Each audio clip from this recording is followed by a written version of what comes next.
After 30 years abroad, Jabali finally returns home to retire, only to find that the house he spent his life savings on never existed.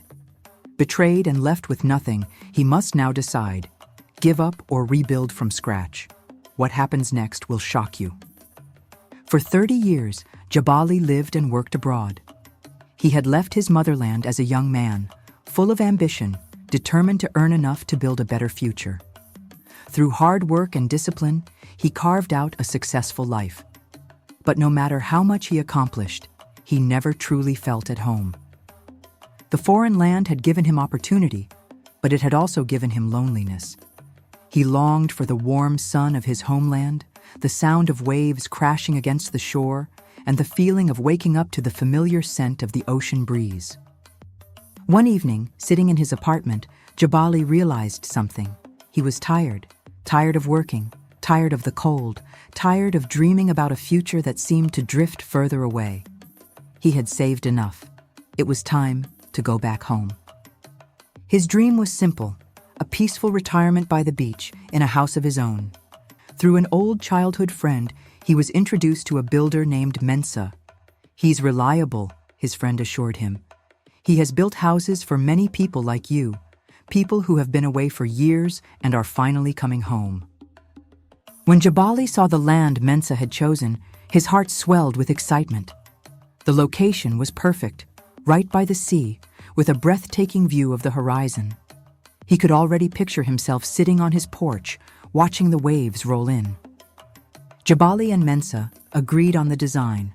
Nothing too extravagant, just a strong, beautiful home where he could enjoy his retirement in peace. Then the payments began. First, the cost of the land. Then, money for the foundation. Then for materials, labor, plumbing, windows. Mensa sent photos of the construction: walls rising, a roof being placed, tiles being laid. Each picture filled Jabali with joy. It was happening. His dream was becoming real. Then, after a year, Mensa sent the final message: "The house is complete. It is waiting for you." Jabali was elated. Without hesitation, he sold everything he owned abroad: his car, his furniture, even his old clothes. He packed his most precious belongings, booked a one-way flight, and left with his heart full of anticipation. Finally, he was going home. The moment Jabali stepped off the plane, he felt the warmth of the homeland embrace him.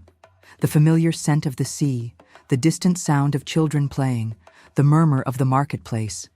It was all exactly as he had remembered. He could barely sit still during the ride to his new home. His driver laughed at his excitement. "You must have really missed home," he said. "You have no idea," Jabali replied. But the excitement vanished the moment they arrived. The driver slowed the car, confused. "Are you sure this is the place?" Jabali's breath caught in his throat. There was nothing. No house, no foundation, no construction materials, just the same empty plot of land overgrown with weeds. The wind howled through the tall grass. The ocean waves rolled in the distance. Jabali stepped out of the car, his legs shaking. His heart pounded in his chest as he stared at the barren land. This wasn't possible. Had he made a mistake? Was he in the wrong place? No. This was his land. The very same spot where Mensa had told him the house was built. The very same place he had seen in photos. But now, it was as if the house had never existed. Jabali's hands trembled as he reached for his phone. He dialed Mensa's number. The first call went unanswered. The second call rang endlessly. By the third call, the number was disconnected. Panic surged through Jabali. He rushed into the village, asking for Mensa. People looked away, avoiding his eyes. Some shrugged.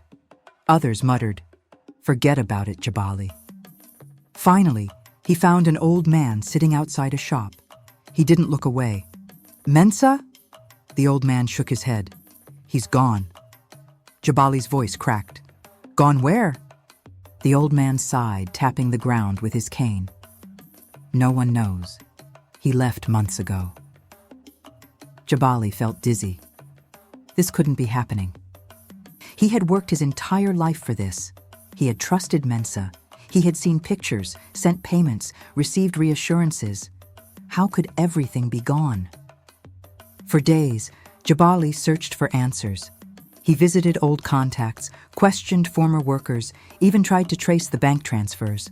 But it was no use. The money was gone, Mensa was gone, and the house, it had never been built. Everything he had seen, the walls, the roof, the windows, had been a carefully crafted lie. The pictures had been of another house. The updates had been staged. Jabali had lost everything. He had no home abroad, no home here, nothing. For the first time in his life, he was truly homeless. For weeks, Jabali wandered the village, lost in thought.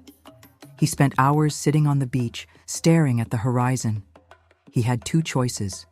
He could give up, leave in shame, and live in regret. Or he could start again. With the little money he had left, he bought simple tools and materials. Slowly, with his own hands, he began to build. The grand house he had dreamed of was gone, but in its place he built a modest hut, a home, small but strong. At first, people pitied him, then they admired him. Neighbors came to help. Some donated materials, others offered food. What started as a personal project became a community effort. For the first time in years, Jabali felt something unexpected. He felt at home. Months later, as the sun set over the ocean, Jabali sat outside his small home. The waves rolled in, just as they always had. His house was not what he had imagined. It wasn't grand. It wasn't luxurious. But it was his. He had lost his dream, but in the process, he had found something more valuable: resilience. The house that never was had taken everything from him. But the home he built with his own hands? That was something no one could ever take away. Stories connect us to our past, shape our present, and guide our future. African Legends and Stories is more than just storytelling.